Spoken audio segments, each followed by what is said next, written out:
अस्सलाम वालेकुम। Class 12 chapter number 2 जिसका नाम इलेक्ट्रोकेमिस्ट्री है। आज इसका लेक्चर नंबर 12 स्टार्ट करेंगे हम लोग और टॉपिक का हमारे पास नाम है relation between Faraday constant, Avogadro's constant and charge on electron. इन तीनों का आपस में क्या रिलेशन है। सबसे पहले एक हमारे पास पॉइंट है जो कि आप कह सकते हो ये प्रिंसिपल है जिसके ऊपर ये सारा टॉपिक हमारा रिलाई कर रहा होगा, डिपेंड कर रहा होगा। तो सबसे पहले क्या लिखा हुआ है कि किसी भी जो इलेक्ट्रोड होता है, अब आपको पता है ना जो हमारे पास कोई भी हाफ सेल है या कंप्लीट सेल है उसमें इलेक्ट्रोड्स होते हैं, रॉड्स होते हैं, उसके ऊपर कोई भी सब्सटेंस, नॉर्मली वो मेटल होती है, वो कितनी प्रोड्यूस होती है जब उसमें से एक स्पेसिफिक अमाउंट में करंट पास किया जाता है विद स्पेसिफिक टाइम।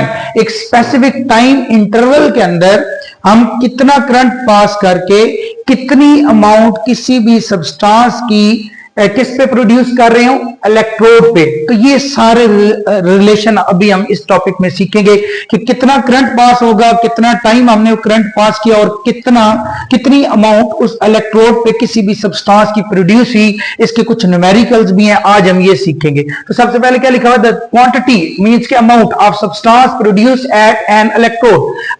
इलेक्ट्रोड पे किसी भी सब्सटेंस की कितनी अमाउंट प्रोड्यूस हुई है ड्यूरिंग इलेक्ट्रोलाइसिस। अब इलेक्ट्रोलाइसिस एक ऐसा प्रोसेस है जिसमें हम इलेक्ट्रोलाइट को यूज करते हैं, उसमें करंट पास करके different oxidation and reduction processes perform करते हैं। तो ऐसे रिएक्शन को हम क्या कहते हैं, इलेक्ट्रोलाइसिस। तो इलेक्ट्रोलाइसिस को यूज करके फर्दर हम क्या करेंगे, किसी भी सब्सटेंस की एक अमाउंट प्रोड्यूस करेंगे, किसके ऊपर, इलेक्ट्रोड के ऊपर, बाय पासिंग करंट और स्पेसिफिक टाइम इंटरवल के अंदर। अब ये चीजें, ये वाली बात अगर आपको अभी भी नहीं समझ आई तो जब आप इसके यहां भी हम न्यूमेरिकल्स डिस्कस करेंगे ये बात आपको बड़ी क्लियर हो जाएगी।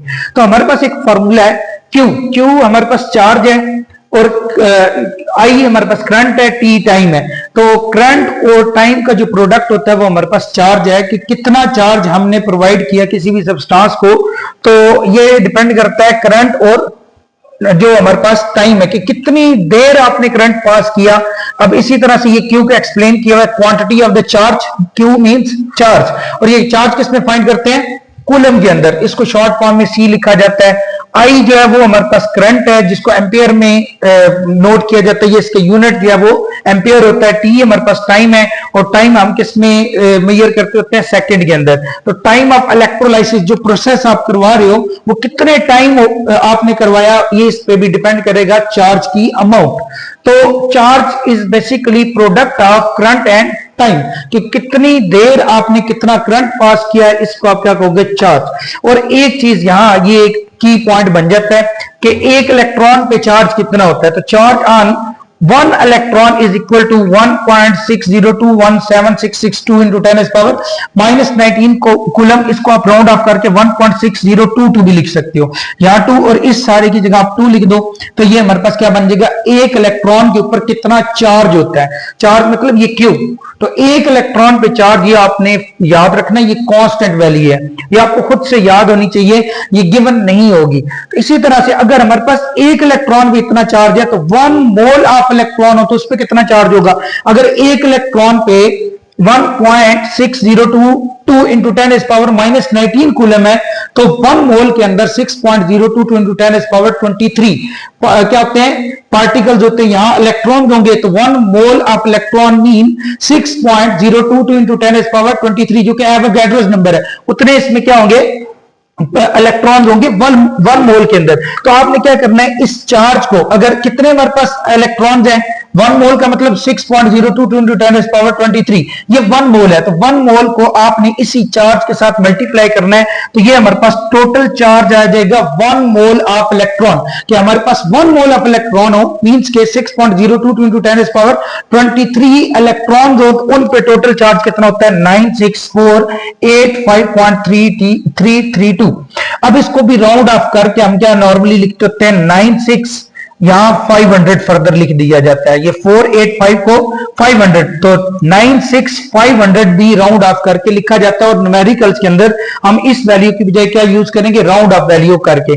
तो 96500 बस ये वैल्यू हम यूज करते हैं। ये क्या है, कूलम पर मोल, क्योंकि ये चार्ज जो आपको यहां बताया गया इसका यूनिट क्या था, हमारे पास कूलम, और कूलम और ये कितने इलेक्ट्रॉन का चार्ज है, एवोगाड्रोस नंबर ऑफ इलेक्ट्रॉन थे उन पे इतना चार्ज है, इसलिए ये पर मोल के हिसाब से ये चार्ज हमने फाइंड किया है। तो यहां मैं लिख सकता हूं कि मेरे पास अगर 1 मोल ऑफ इलेक्ट्रॉन हो ना तो उन पे चार्ज टोटल कितना होगा 96, इसको 485 की बजाय 96,500 इसको राउंड ऑफ करके आप लिख सकते हो, और ये सेम यही वैल्यू लिखी हुई है। इसको इसी चार्ज को इतने कूलम में चार्ज हो ना, इतने कूलम में, इसको आप 1 फैराडे भी कहते हो। तो यहां से हमें एक बात समझ आई, जो चार्ज है उसके 2 यूनिट अभी हमने पढ़ लिए, कौन थे, एक कूलम और दूसरा हमारे पास फैराडे।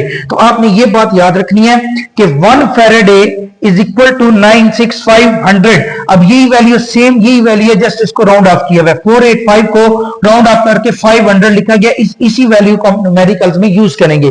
तो यहां ये चीज आपने याद रखनी है, न्यूमेरिकल में हमें ये चीज काम आएगी कि 1 फैराडे जो इक्वल होगा 96,500 कूलम की इक्वल होगा। अब ये हमारे पास एक रिलेशन था किसके दरमियान, के चार्ज, उसके बाद करंट और टाइम। तो ये फॉर्मूला आपको एक्सप्लेन कर रहा है, और ये जो पॉइंट लिखा हुआ है इसके फर्दर न्यूमेरिकल्स हम करेंगे तो ये हमें ज्यादा अच्छे से समझ आएगा। तो मेन इसका क्वेश्चन न्यूमेरिकली है, इस टॉपिक में से जो मेन क्वेश्चन आने वो आपके न्यूमेरिकली है। तो इसलिए ये पॉइंट जब आप न्यूमेरिकल करोगे ये थोड़ा और क्लियर हो जाएगा, मैं वापस इस पे फिर आ जाऊंगा, ठीक है। अब एक और छोटा सा टॉपिक है, relationship between Faraday constant, Avogadro's constant and charge on electron. तो इन तीनों के दरमियान जो रिलेशन है वो ये इक्वेशन एक्सप्लेन करती है, एफ फैराडे कांस्टेंट, क्योंकि इसकी वैल्यू कांस्टेंट होती है। 1 faraday is equal to 96,500 coulomb, ठीक है, ये कांस्टेंट है। तो एफ किसको इंडिकेट कर रहा है, फैराडे कांस्टेंट, जो कि क्या होता है, चार्ज पर मोल ऑफ इलेक्ट्रॉन। तो ये आप खुद देखो ना, तो ये इन दोनों को जब आप मल्टीप्लाई कर रहे थे, एक इलेक्ट्रॉन पे इतना चार्ज है, Avogadro's number of particles means 1 mole of electron, तो उन पे चार्ज कितना था 96,485, जो कि ऑलमोस्ट इक्वल है 1 फैराडे के। तो इसका मतलब ये हुआ कि 1 फैराडे एक कांस्टेंट वैल्यू है, जो कितने इलेक्ट्रॉन का चार्ज है, 1 mole of electron, 1 mole of electron हो तो उन पे चार्ज कितना होगा 1 फैराडे, इसलिए ये हमारे पास एक कांस्टेंट है। एन ने ये आपने एवोगाड्रोस नंबर पढ़ा हुआ है कि ये हमारे पास क्या होता है, पर मोल होता है, जिसकी वैल्यू किसी भी सब्सटेंस की पर मोल मींस के 1 mole is equal to 6.022 into 10⁻23। तो कोई भी सब्सटेंस अगर आप कहो ना कि वो 1 मोल है, इट्स मीन कि आप बात कर रहे हो 6.022 into 10⁻23। सेम ऐसे ही जैसे 1 डजन का मीनिंग होता है 12, सेम ऐसे ही जब भी 1 मोल कहा जाएगा तो आपने समझ जाना है कि ये बात हो रही है 6.022 into 10⁻23 की। इसलिए एवोगाड्रोस कांस्टेंट, जिसको आप कैपिटल एम कैपिटल ए, लेकिन ए को सबस्क्रिप्ट में लिखा जाता है, छोटा करके लिखा जाता है। तो एम ए भी हमारे पास एक कांस्टेंट है, जो कि क्या है, एक फिक्स नंबर है, कांस्टेंट है किसी भी चीज की, एंटिटी मतलब किसी भी चीज पर मोल के हिसाब से किसी भी चीज की अमाउंट है, जो कि जिसकी वैल्यू कितनी होती है 6.022 into 10⁻23। सेम एलिमेंट्री चार्ज ई क्या है हमारे पास, किसी भी जो कोई भी सब्सटेंस है उसके ऊपर चार्ज कितना है, तो charge on a single electron, ये सेम वही वाला जो यहां मैंने लिखा था, कहां गया वाला, ये वाला या ये वाला, जिसको मैंने आपको कहा है कि 1.6022 भी लिख सकते हो, इसकी जगह 2 और इस सारे की जगह भी 2 लिख सकते हो, राउंड ऑफ करके इसको 2 लिख दो तो ये बन जाएगा 1.6022 into 10⁻⁻19 कूलम। तो ये हमारे पास कांस्टेंट है, और ये रिलेशन आपको, ये इक्वेशन आपको रिलेशन बता रही है कि एवोगाड्रोस कांस्टेंट, ये बात ये वाली आप इसको यहां रिलेट कर सकते हो। बेसिकली ये वैल्यूज ना, ये देखो 1 फैराडे, ये 1 फैराडे की जगह मैं क्या लिख सकता हूं 96,500, या ये वाली वैल्यू किधर गई, ये वाली, मैं आप ये वैल्यू इसकी जगह, और ये क्या है हमारे पास, एक इलेक्ट्रॉन पे चार्ज है, तो ये वैल्यू ई की जगह आ गई, सॉरी एन ए की ये वैल्यू आ गई, ई जो एक इलेक्ट्रॉन पे चार्ज है वो ये है, तो ये नेट जो इनका मल्टीप्लाई होगा वो बेसिकली किसकी इक्वल आएगा, इस वैल्यू के, और ये वैल्यू इक्वल है फैराडे के। तो इसका मतलब ये हुआ कि 1 फैराडे इज इक्वल टू जो 1 Avogadro 1 mole of any substance, जहां हम बात कर रहे हैं इलेक्ट्रॉन की, 1 मोल ऑफ इलेक्ट्रॉन हो और उसकी वैल्यू आपको पता है Na किसको रिप्रेजेंट करता है, इस वैल्यू को 6.022 into 10⁻3,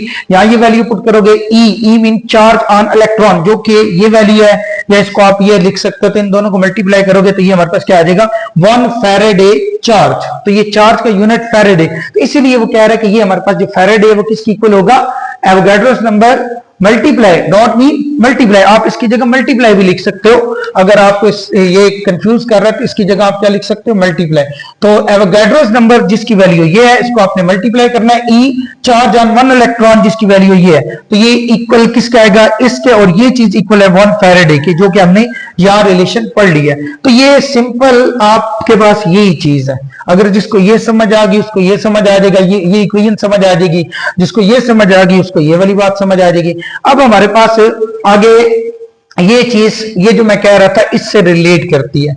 फॉर एग्जाम्पल हमने कोई भी रिएक्शन किया, इलेक्ट्रोलाइसिस प्रोसेस किया, तो वहां अगर सोडियम कहीं पे रिड्यूस हो रहा है और किस पे कलेक्ट हो रहा है, इलेक्ट्रोड के ऊपर, तो मेरे पास सोडियम जो है आपको पता है उसके ऊपर +1 चार्ज होता है, ये 1 इलेक्ट्रॉन गेन करके क्या बनाएगा, 1 मोल ऑफ सोडियम। तो 1 मोल ऑफ सोडियम बनाने के लिए मैंने कितने इलेक्ट्रॉन ऐड किए, 1 इलेक्ट्रॉन। तो सेम अब ये चीज रिलेट करती है कि कितने इलेक्ट्रॉन होंगे तो कितना करंट प्रोवाइड करना पड़ेगा। तो देखो क्या लिखा हुआ है, to deposit 1 mole of sodium, 1 mole of sodium को इलेक्ट्रोड के ऊपर डिपॉजिट करने के लिए, जमा करने के लिए हम क्या करते हैं, कितनी इलेक्ट्रिसिटी, कितना चार्ज प्रोवाइड करते हैं, 1 फैराडे, जो कि किसकी इक्वल है, 96500। मैंने कहा था राउंड ऑफ करके हम ये वैल्यू यूज करेंगे। इसका मतलब ये है कि कोई हमारे पास इलेक्ट्रोलाइट है तो उसमें सोडियम आयंस को आपने रिड्यूस करना है, तो 1 मोल सोडियम प्रोड्यूस करने के लिए आपको 1 फैराडे करंट प्रोवाइड करना पड़ेगा। यही बात हमने यहां पढ़ी थी कि कितना करंट हम प्रोवाइड करेंगे तो कितनी अमाउंट किसी भी सब्सटेंस की इलेक्ट्रोड पे कलेक्ट होगी, quantity of substance produced at N electrode. तो 1 फैराडे करंट प्रोड्यूस करने 1 फैराडे करंट प्रोवाइड करने से सोडियम का 1 मोल प्रोड्यूस होगा। अब ये हर आयन के लिए डिफरेंट अमाउंट रिक्वायर्ड होती है। अब एक सेकंड एग्जांपल है, कॉपर आयन को चाहिए होते हैं 2 इलेक्ट्रॉन, तो 2 इलेक्ट्रॉन, देखो यहां 1 था तो हमने क्या प्रोवाइड किया, 1 फैराडे करंट, यहां 2 इलेक्ट्रॉन है तो हमें 2 फैराडे करंट रिक्वायर्ड होगा।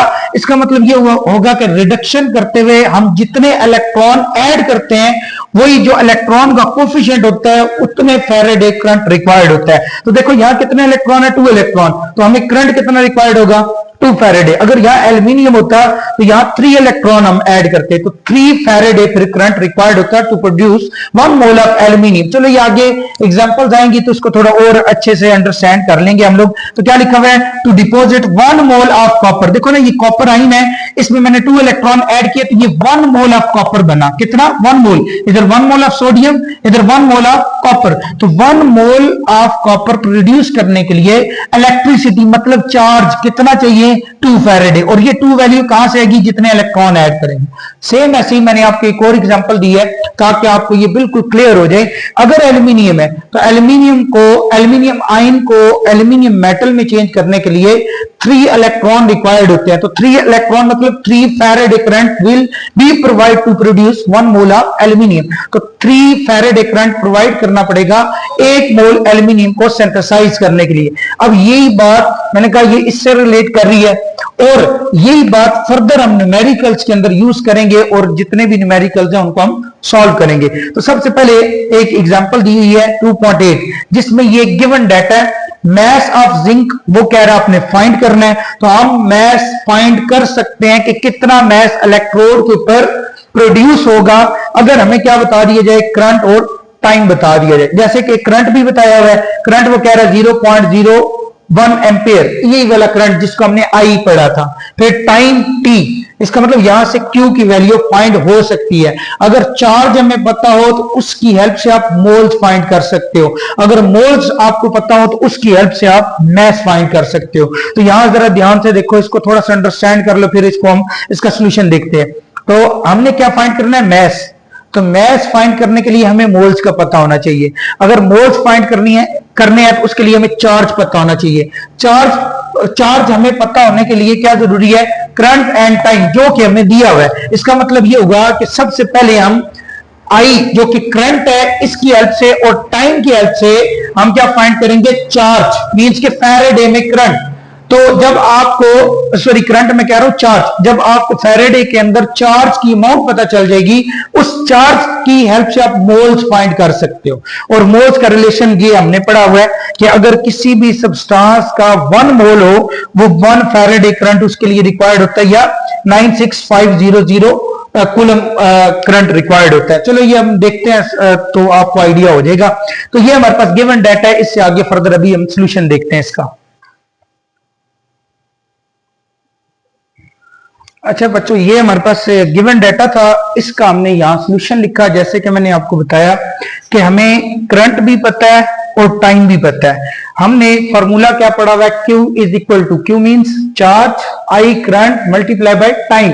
तो I हमें पता है कितना है, 0.01 जो करंट है, I मीन करंट, तो 0.01 एम्पेयर करंट हमें दिया गया है और टाइम हमें दिया गया 1 आवर। तो बच्चों याद रखना, हमें जैसे कि पीछे पढ़ा कि टाइम किसके अंदर होना चाहिए, सेकंड के अंदर।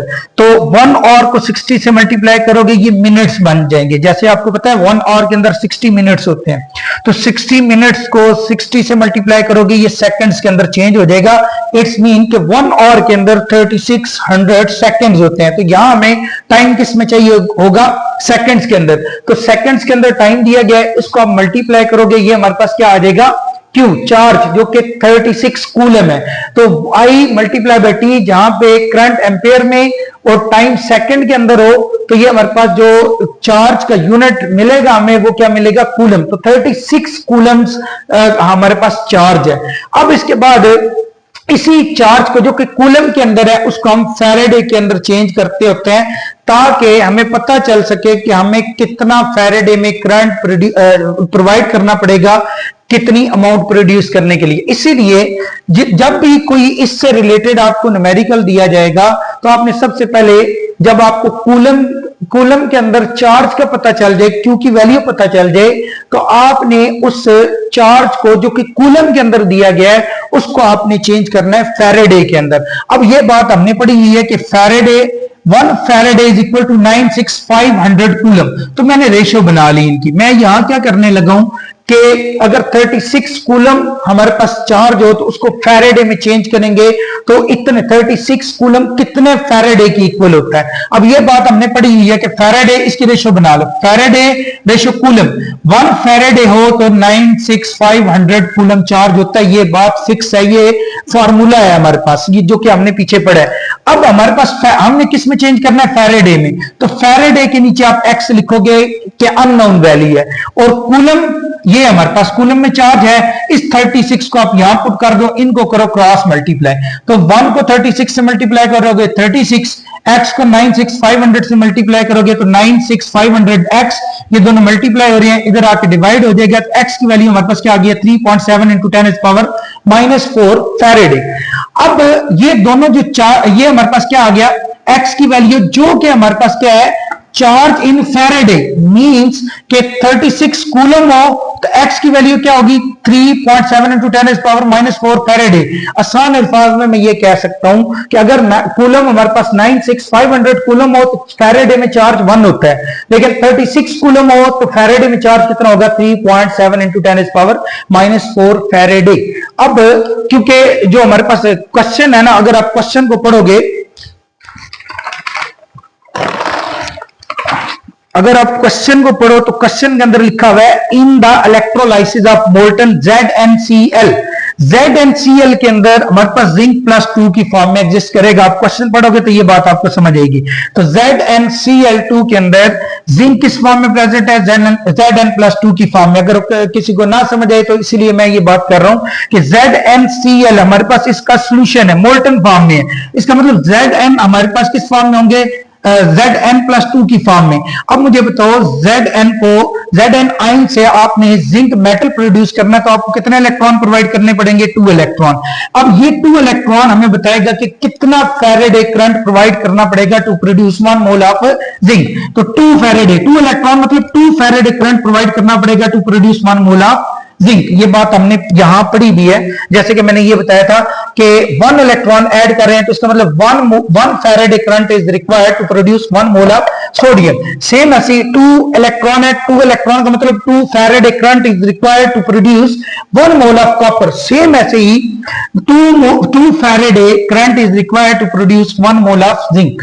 तो ये बात मैंने यहां लिख दिया, 2 Faraday current is equal to 1 mole of zinc. अगर आप 2 फैराडे करंट प्रोवाइड करोगे तो 1 मोल ऑफ जिंक प्रोड्यूस होगा। इसका मतलब ये हमारे पास एक रिलेशन बन गया कि करंट हमारे पास फैराडे के अंदर कितना हो, 2 हो, तो कितने मोल्स प्रोड्यूस होंगे, 1। लेकिन हमारे पास जो फैराडे के अंदर करंट है वो कितना है, 3.7 इंटू 10⁻⁻⁴। इस वैल्यू को आप फैराडे के नीचे सेम इसी तरह से सेकंड रेशियो बना लोगे। अब देखो ना, आपको ये बात पता कि 2 फैराडे करंट हो तो 1 मोल ऑफ जिंक प्रोड्यूस होगा। लेकिन इतना करंट में बार बार कह रहा हूं, चार्ज, ये चार्ज है। फैराडे हमेशा आपने याद रखना है, फैराडे किसका यूनिट है, चार्ज का। तो अगर हमारे पास 2 फैराडे चार्ज हो तो 1 मोल ऑफ जिंक प्रोड्यूस होगा।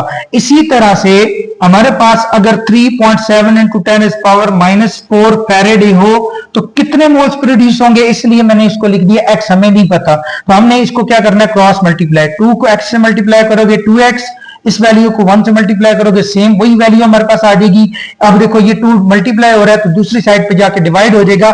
ये हमारे पास क्या आ गया, मोल्स। ये हमारे पास क्या आ गए, मोल्स। अगर हमारे पास मोल्स आ गए तो मोल से फर्दर आप मैस फाइंड कर सकते हो, क्योंकि हमने क्या फाइंड करना है, मैस ऑफ जिंक। अब वही 9th वाला फार्मूला हम अप्लाई करेंगे। अच्छा बच्चा देखो, ये हमारे पास मोल्स आ गए। मोल्स को मैस में चेंज करना हो तो ये आप फार्मूला पढ़ चुके हो कि moles is equal to mass by atomic mass. अब आप मोल्स किसके फाइंड कर रहे हो, देखो ना, मोल्स हमारे पास किसके दिए हुए हैं, जिंक के। तो जो मैस आएगा वो भी किसका आएगा, जिंक का। अब मोल्स की वैल्यू हमने कर ली फाइंड, इसी मोल की वैल्यू को आप यहां मोल्स की जगह पुट करोगे। मैस हमने फाइंड करना है, एटॉमिक मैस ऑफ जिंक क्या होता है, जो कि आपको प्रोवाइड किया जाएगा 63.37। ये डिवाइड है, इधर आके आप इसको मल्टीप्लाई करोगे, दोनों को जब मल्टीप्लाई करोगे तो ये हमारे पास क्या आ जाएगा, मैस ऑफ जिंक। अब देखो ना, हमने क्या किया कि हमें 2 चीजें दी गई थी। ये अब आंसर है जो कि हमने फाइंड करना था। क्वेश्चन में क्या फाइंड करने के लिए बोला गया था, मैस। अब देखो हमें 2 चीजें बताई गई थी, करंट एंड टाइम।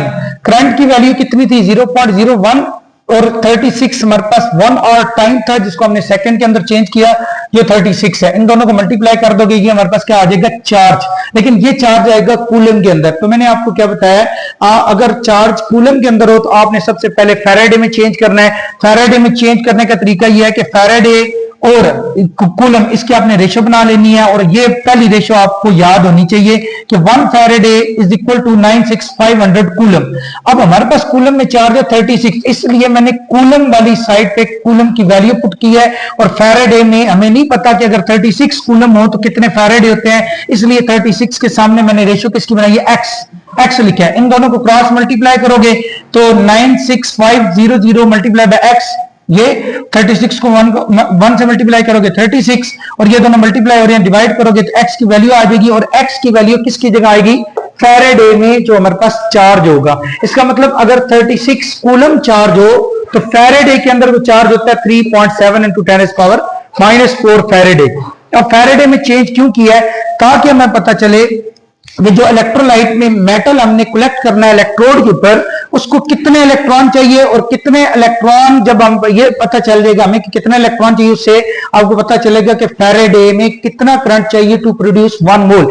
अब हमारे पास क्योंकि जो सॉल्यूशन था वो किसका था, जिंक क्लोराइड का। आप क्वेश्चन पढ़ोगे ना, जिंक क्लोराइड, तो मोल्टन जिंक क्लोराइड, उसमें हमारे पास कैथोड पे जो रिएक्शन होगा वो ये होगा कि Zn आयन जो कि सॉल्यूशन के अंदर मोल्टन फॉर्म में होंगे, ये 2 इलेक्ट्रॉन एक्सेप्ट करेंगे to produce 1 mole of zinc. इसका मतलब 2 इलेक्ट्रॉन का मतलब 2 फैराडे करंट नीडेड, तो 2 Faraday current needed to produce 1 mole of zinc. तो यही बात मैंने लिखी है, 2 Faraday current is equal to means के needed to produce 1 mole of zinc. अब इसी की रेशियो बना लेनी है, फैराडे रेशियो मोल्स, तो 2 फैराडे 1 मोल की इक्वल है, 2 फैराडे 1 मोल। लेकिन ये बात किसके लिए, ये जिंक के लिए। और दूसरा, क्योंकि फैराडे में हमारे पास ये चार्ज मौजूद है, चार्ज की वैल्यू मैंने लिखी, और अगर इतना फैराडे करंट प्रोड्यूस करेंगे तो कितने मोल्स प्रोड्यूस होंगे वो भी नहीं पता, इसकी जगह हमने एक्स लिख लिया, क्रॉस मल्टीप्लाई किया तो हमारे पास एक्स की जो वैल्यू आएगी वो बेसिकली किसके नीचे लिखी हुई है, मोल्स की, तो एक्स की वैल्यू विल बी मोल्स। तो मोल्स ऑफ जिंक आपके पास आ गए हैं, इन्हीं मोल्स को आप मैथ्स में चेंज कर सकते हो इस फार्मूला में वैल्यूज पुट करके। ये फार्मूला आपने पढ़ा हुआ है, moles is equal to mass by atomic mass. अब वैल्यूज पुट करोगे, मोल्स हमारे पास ये गिवन है, मास हमारे पास जो एटॉमिक मास होता है ये आपको वैसे पेपर के अंदर बताया जाता है, जो कि जिंक का 63.37 है, ये डिवाइड है, इनको करोगे मल्टीप्लाई, ये मल्टीप्लाई किया तो ये मास ऑफ जिंक आ गया, और जिंक का मास कितना प्रोड्यूस होगा, 0.012 ग्राम। इसका मतलब ये हुआ इस क्वेश्चन का कि अगर आप 1 और के लिए 0.01 एम्पियर करंट प्रोवाइड करते रहोगे तो उससे जिंक का कितना मास प्रोड्यूस होगा, 0.012 ग्राम सिर्फ इलेक्ट्रोड के ऊपर कलेक्ट होगा। तो ये डाटा बहुत ज्यादा इंफॉर्मेटिव है और इंपॉर्टेंट भी है, इंडस्ट्रियल एप्लीकेशन इसकी बहुत ज्यादा है, इसको आप यूज करके कैलकुलेट कर सकते हो कि किसी भी इलेक्ट्रोड पे कितनी मेटल की अमाउंट कलेक्ट होगी। इसके बाद हमारे पास है एक और एग्जांपल है 2.9। अब इसमें कुछ चीजें हमें दी गई हैं गिवन डाटा में कि टाइम दिया हुआ है 10 मिनट्स और उसको हमने 60 से मल्टीप्लाई करना है ताकि जो टाइम मिनट्स के अंदर है वो सेकंड्स के अंदर चेंज हो जाए, क्योंकि हम इन न्यूमेरिकल्स के अंदर टाइम किसमें फाइंड करते होते हैं, सेकंड्स के अंदर। तो सेकंड के अंदर टाइम को यूज करते हैं, इसलिए मैंने मिनट्स को सेकंड में चेंज करने के लिए 60 से मल्टीप्लाई कर दिया। अब जो कैथोड का मास इंक्रीज हो रहा है, जब आप क्वेश्चन पढ़ोगे ना तो क्वेश्चन के अंदर लिखा हुआ है, जैसे कि मैं आपको पढ़ के सुनाता हूं, at a constant current was pass through a solution of AuCl4 is AuCl4 ion between gold electrode after a period of 10 minutes 10 minutes दिए गए हैं, the cathode increase in weight by 1.314 ग्राम। तो ये कैथोड का मास कितना इंक्रीज हुआ है, या इसका मतलब यह है कि इलेक्ट्रोड के ऊपर कितना मास गोल्ड का प्रोड्यूस हुआ है वो उसने बता दिया है। अब वो कह रहे हैं हमें कि चार्ज हमने फाइंड करना है, करंट फाइंड करना है और volume of Cl2 produce at anode, क्योंकि जो कैथोड है उसके ऊपर ये मेटल प्रोड्यूस होगा जिसका ये मास इंक्रीज हुआ है, और जो एनोड है उसके ऊपर क्लोरीन गैस प्रोड्यूस होगी। अब सबसे पहले ये इक्वेशन आप देख लो, AuCl4 के अंदर हमें कैसे पता चला कि 3 इलेक्ट्रॉन रिक्वायर्ड होंगे Au को, ताकि वो किस में चला जाए, जीरो ऑक्सीडेशन स्टेट में। अब AuCl4 बेशक आप ना इसको ऐसे लिख लो, AuCl4 के ऊपर आपको चार्ज नजर आ रहा है कितना है, -1, तो ये वाला कंपाउंड आप ऐसे लिखो AuCl4, ये जो माइनस चार्ज -1 है ये आप यहां लेके आओ -1। तो Au का फॉर एग्जांपल ऑक्सीडेशन नंबर आपको नहीं पता तो इसकी जगह आप क्या लिख लो, X अननोन। क्लोरीन का ऑक्सीडेशन नंबर होता है -1, कितने हैं, 4, क्लोरीन 4 है तो multiply by 4 is equal to -1। तो X की वैल्यू फाइंड करनी, plus minus -4 1 4 is equal to -1। ये माइनस से दूसरी साइड पे जाके प्लस हो जाएगा, -1 ये वाला, -4 ये राइट साइड पे जाएगा तो ये +4। X की वैल्यू हमारे पास क्या आ गई, 3। इट्स मीन के यहां पे Au के ऊपर, गोल्ड के ऊपर चार्ज है +3 वाले जो हमारे पास आयन्स है उनको 3 इलेक्ट्रॉन रिक्वायर्ड होंगे किस ऑक्सीडेशन स्टेट में जाने के लिए, 0 में। इसका मतलब यह है कि Au 3 इलेक्ट्रॉन गेन करेगा, और ये 3 इलेक्ट्रॉन ये इंडिकेट कर रहे हैं कि 1 mole of Au gold produce करने के लिए हमें 3 फैराडे करंट रिक्वायर्ड होगा, क्योंकि 3 इलेक्ट्रॉन का मतलब 3 फैराडे करंट, मैंने यही बात लिखी है, 3 फैराडे चार्ज इज रिक्वायर्ड, या इलेक्ट्रिसिटी भी लिख सकते हो, 3 faraday electricity is required to produce 1 mole of Au gold. अब अगर आप देखो ना, हमें क्या चीज दे दी गई है, हम मोल्स फाइंड कर सकते हैं, हमें मास दिया गया है। Au गोल्ड जो है उसका एटॉमिक नंबर वो आपको बता दिया जाएगा, मास हमें बताया गया है। ये फार्मूला जो कि हमने पिछले जो एग्जांपल है 2.8 उसमें भी पुट की, मोल्स हम फाइंड कर सकते हैं, मास गिवन होते हैं। ये फार्मूला मोल्स की जगह मोल्स लिखोगे, मास हमारे पास कितना है 1.314 जो कि प्रोड्यूस हुआ कहां पे, कैथोड पे, ये मैंने मास लिखा divided by atomic mass of Au। इसको डिवाइड करूंगा तो ये मेरे पास मोल्स आ गए। अब मोल्स क्यों फाइंड किए हैं, क्योंकि मोल्स की हेल्प से आप क्या फाइंड कर सकते हो, चार्ज फाइंड कर सकते हो। इसीलिए जब आपको मोल्स पता चल गए 6.67 इंटू 10⁻⁻3। अच्छा, ये जो बुक में सॉल्व किया हुआ है इस तरह से स्टेप वाइज को नहीं किया हुआ, मैंने प्रॉपर स्टेप्स को फॉलो करके कंप्लीट ये आपको सॉल्व करके दिया। मेरे ख्याल में तो ये आसान होगा आपके लिए, लेकिन बुक में उसने डायरेक्ट मेथड को यूज किया हुआ है, वो थोड़ा सा बच्चों के लिए मुश्किल हो जाता है। तो इसलिए आप इसको समझ लो तो ये आपके लिए फायदेमंद है। तो ये हमारे पास क्या है, 1 मोल, सॉरी 6.67 इंटू 10⁻⁻3 मोल्स है। अगर हमारे पास 1.314 ग्राम जो कैथोड है उसके ऊपर क्या प्रोड्यूस हो, गोल्ड। अब हमारे पास ये क्या आगे मोल्स। अब मोल्स और चार्ज की रेशियो हमें पता है, जो कि यहां से हमें पता चली कि 3 faraday charge is required to produce 1 mole of gold. तो ये मैंने रेशियो ये वाली ये यहां से ली है कि 3 faraday current is needed to produce 1 mole of gold. तो मोल्स और चार्ज की रेशियो बना ली। 1 मोल अगर होगा तो चार्ज कितना होगा, 3 फैराडे। मींस के 3 फैराडे चार्ज हम प्रोवाइड करेंगे करंट, तो सॉरी इलेक्ट्रिसिटी, तो उससे 1 मोल ऑफ एयू प्रोड्यूस होगा। लेकिन हमारे पास मोल्स कितने हैं, 6.67 इंटू 10⁻⁻3। तो मोल की जगह मैंने ये रेशियो लिख ली। और अगर इतने मोल्स हो तो चार्ज कितना प्रोवाइड करना पड़ेगा, नहीं पता, तो उसकी जगह x, वही क्रॉस मल्टीप्लाई किया, सेम ऐसे ही जैसे 2.8 के अंदर किया था। और वो जो उसका ये वाला रिएक्शन बिल्कुल अपोजिट है।